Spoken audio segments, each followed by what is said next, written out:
3, 2, and 1. Almost 80% of you chiming in. Thank you for your participation.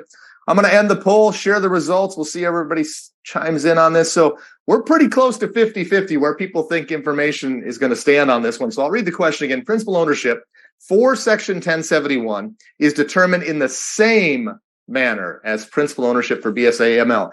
And that is false. Okay. If you've had to deal with the BSA/AML beneficial ownership requirements before, the percentage of ownership, 25% or more, that would indicate somebody's a principal owner, that's the same.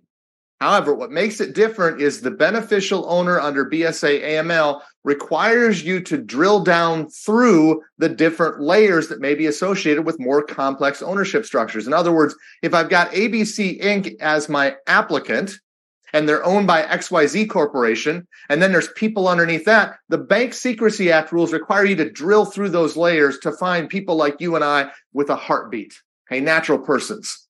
Section 1071 only requires and recognizes direct ownership.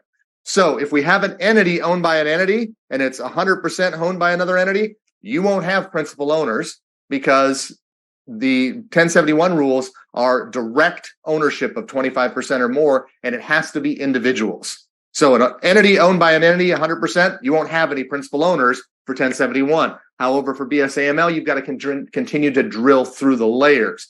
Again, another complexity. We just got done talking about how HMDA is different than 1071. Well, now we've got 1071 that's different than beneficial owners. And here's the difference between the two differences, if you will. Okay. HMDA 1071, that was an either or thing, right? You're going to be here, you're going to be there. Follow one of the two rules.